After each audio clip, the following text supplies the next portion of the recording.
अस्सलामुअलैकुम। Welcome to my channel Urdu centres voice. तमाम video updates के लिए उर्दू सेंटर्स वॉइस को सब्सक्राइब करके बेल नोटिफिकेशन को ऑन कर दें। तो आइए सुनते हैं आज की वीडियो में एक पुरअसरार और होलनाक नाकाबिले यकीन कहानी। थर्ड फ्लोर के फ्लैट नंबर 125 से रात 12 बजे दिल दहला देने वाली चीखों ने आसपास के फ्लैट के मकीनों पर खौफ सतारी किया हुआ था। पूरी बिल्डिंग में उन चीखों से अजीब सी दहशत तारी हो गई थी। रोज रात 12 बजे से फजर तक वक्फे से फ्लैट नंबर 125 से आने वाली 5 लड़कियों की चीखों के पीछे क्या माजरा था, आइए आपको बताते हैं।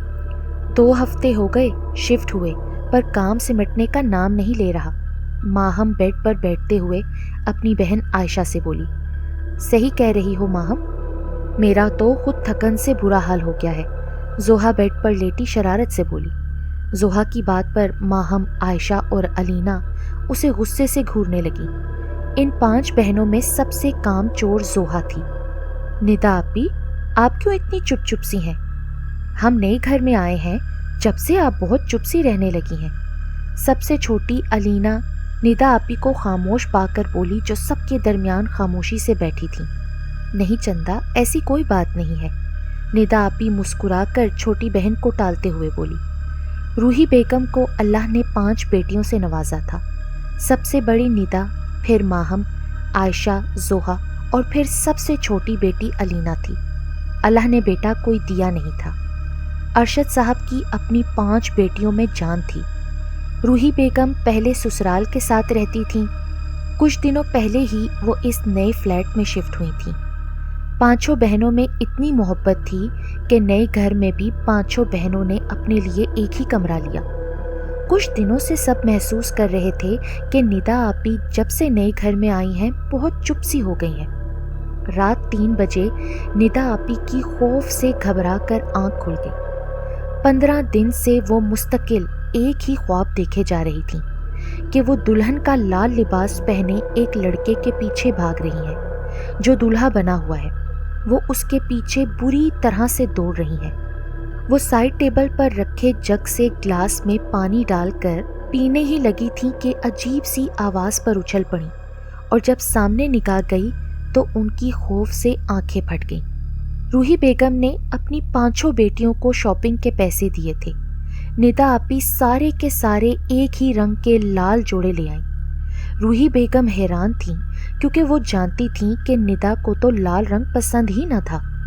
रात 2 बजे माहम की किसी के बोलने की आवाज़ पर आंख खुली तो सामने ड्रेसिंग टेबल के पास रखी कुर्सी पर निदा आपी को बोलते पाया।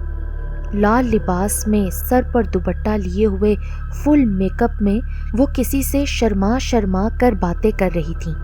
निदा आपी को बातें करता देखकर माहम का खौफ से बुरा हाल हो गया। उसकी हिम्मत ही नहीं हो रही थी कि उठकर निदा आपी के पास जाए। उसने अपने बराबर में लेटी आयशा को आहिस्तगी से उठाया।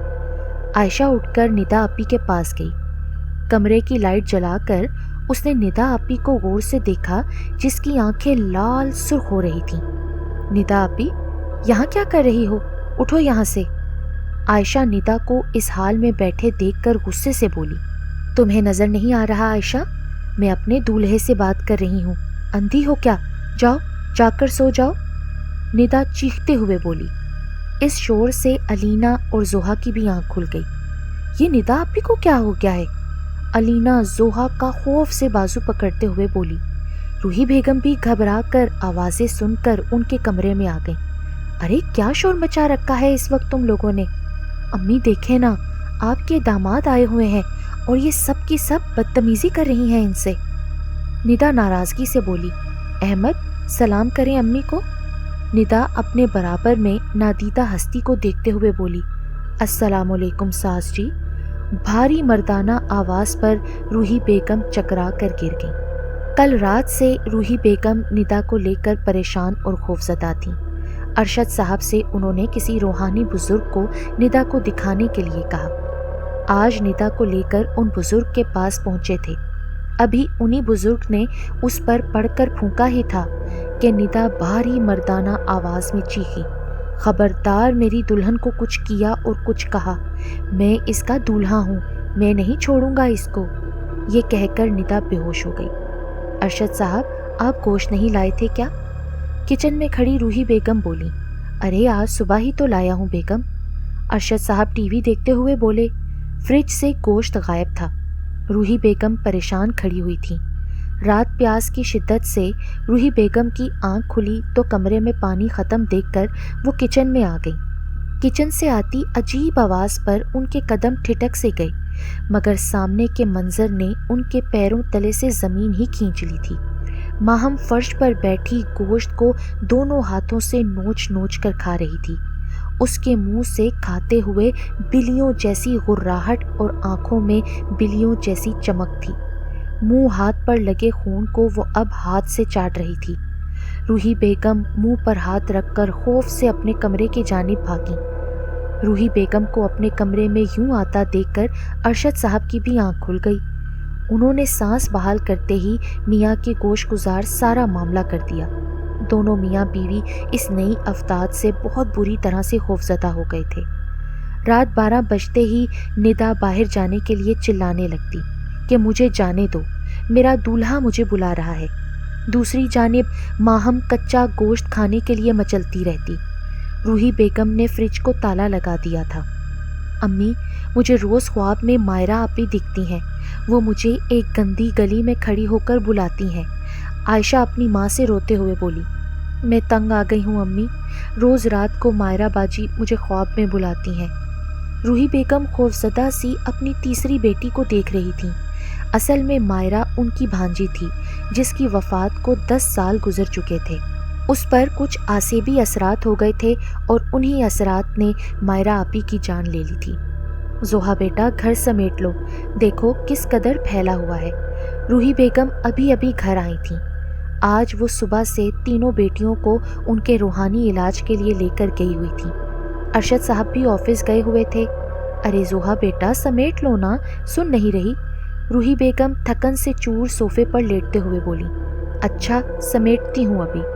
जोहा की आवाज़ पर वो चौंक कर उसको देखने लगी, मगर ज़ोरदार आवाज़ पर वो उछल कर बैठ गई। एक हाथ से जोहा सोफे को उठा के रख रही थी। इतनी जान जोहा में कैसे आ गई कि वो इतना भारी सोफ़ा उठा कर रख रही थी? रूही बेगम खौफजदा सी जोहा को देखते हुए चीखी। जोहा, ये क्या कर रही हो?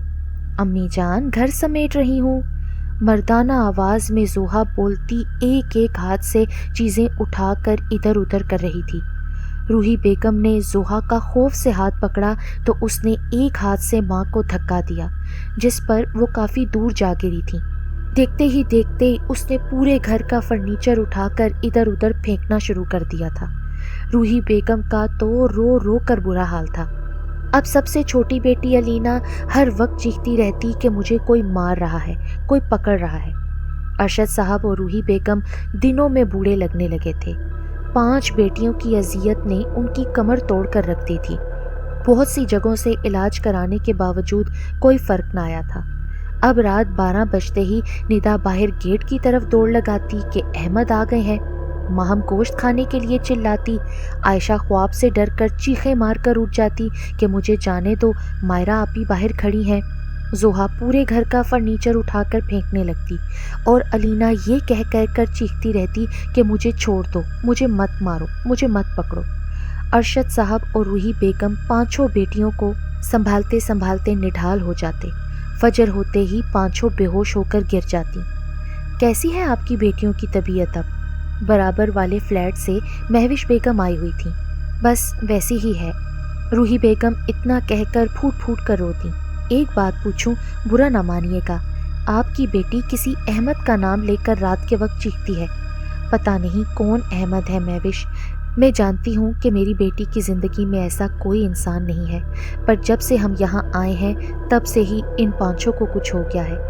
ये कहकर वो अपने आंसुओं को रोकने लगी। महविश बेगम हमदर्दी से रूही बेगम को देखने लगी, जिनकी आंखों के नीचे गहरे स्याह हल्के वाजे दिखाई देते थे। पर मैं जानती हूँ अहमद कौन है। रूही बेगम चौंक कर महविश बेगम को देखने लगी। असल में नफीसा के शोहर का इंतकाल बहुत पहले ही हो गया था। उसके 5 बेटे थे। सबसे बड़ा अहमद, फिर रोहेल, अली, नोमी और सबसे छोटा शान। नफीसा इसी फ्लैट में एक अरसे से मुकीम थी। उसके 5 बेटों के साथ पूरी बिल्डिंग को बड़ी मोहब्बत थी। वो 5 भी सबका बहुत ख्याल रखते थे। नफीसा अपने बड़े बेटे अहमद के लिए लड़कियां देख रही थी और फिर उन्हें निदा नामी लड़की अपने बड़े बेटे अहमद के लिए पसंद आ गई। पूरी बिल्डिंग अहमद की शादियों की तैयारियों में बढ़ चढ़कर हिस्सा ले रही थी। बारात वाले दिन एक ही गाड़ी में 5 भाई एक साथ बैठे थे। रोहेल गाड़ी चला रहा था। चारों मिलकर अहमद को छेड़ रहे थे। अहमद की खुशी भी देखने वाली थी। गाड़ी मैरिज हॉल से अब थोड़े ही फासले पर थी कि सामने से आते ऑयल टैंकर से टकरा गई। एक धमाका हुआ और सब कुछ खत्म हो गया। एक कोहराम मच गया था। एक ही घर से 5 जवान मैयतें एक साथ उठीं तो नफीसा गश खाकर गिर पड़ी। हर आंख अश्कबार थी। थोड़ी ही दिन बाद नफीसा का भी इंतकाल हो गया। उनका दिल इस बड़े सदमे को सहार नहीं पाया था। महविश बेगम आंखों में आती नमी को साफ करते हुए बोली। उनको वो 5 आज भी बेतहाशा याद आ गए थे। महविश बेगम के मियाँ एक बुजुर्ग को लेकर रूही बेगम के घर आए। पूरे घर को देखने के बाद वो लड़कियों के कमरे में बैठ गए। सब खामोश बैठे थे। आंखें बंद किए वो बुजुर्ग कुरानी आयात पढ़ रहे थे कि निदा में से आती मर्दाना आवाज़ पर उन्होंने आंखें खोल दी और अब वो निदा को देखने लगे। अहमद, तुम इसको जाओ यहाँ से छोड़कर। बुजुर्ग के बोलने पर वो बोला, मैं नहीं जाऊँगा, ये मेरी दुल्हन है और हम भी नहीं जाएंगे यहाँ से। ये हमारा घर और हमारा कमरा है, यहाँ और कोई नहीं रह सकता। बाकी चारों लड़कियों में से भी मर्दाना आवाज़ें एक साथ बरामद हुई थीं। देखो, तुम लोगों का तो इस दुनिया में कोई काम नहीं। तुम 5 इनको छोड़ दो। तुम लोगों की मौत हादसाती थी, इसमें इन बेचारियों का क्या कसूर है? अपनी मौत का बदला इनसे क्यों ले रहे हो? तुम लोगों की मौत तो इसी तरह लिखी हुई थी। पर ये हमारा घर है, ये लोग हमारे घर में आए हैं, हम इन्हें यहाँ सुकून से नहीं रहने देंगे। अब ये तुम्हारा घर नहीं रहा, इनका है, इनको सुकून से रहने दो। ऐसा मत करो। इस तरह नाहक किसी को तंग करोगे तो आखिरत में अल्लाह को क्या जवाब दोगे? थोड़ी ही देर में यूं लगा जैसे 5 लड़के रोने लगे हों। रोते रोते 5 लड़कियां गिरकर बेहोश हो गईं। बुजुर्ग कहने लगे कि आप इन 5 लड़कों के इसाले सवाब के लिए घर में कुरान ख्वानी करें। मुझे उम्मीद है कि आज के बाद ये 5 लड़के आपकी लड़कियों को परेशान नहीं करेंगे। रूही बेगम और अरशद साहब ने बुजुर्ग की बात पर अमल किया। एक बहुत बड़ी कुरान ख्वानी का इनेकाद कराया। उसमें तमाम बिल्डिंग वालों को बुलाया। सब ने मिलकर उन लड़कों की मगफिरत और आगे की मंजिलें आसान करने के लिए अल्लाह के हजूर दुआ की। और उस दिन के बाद से फिर कोई वाक़या रोनुमा नहीं हुआ। आज इस वाक़ये को कई बरस गुजर चुके हैं। निदा और माहम की शादी हो गई है और कुछ ही दिनों बाद आयशा और जोहा की भी शादी होने वाली है। सब बहुत खुश हैं और उस दिन के बाद से कभी इस फ्लैट से किसी ने चीखों की कोई आवाज़ नहीं सुनी।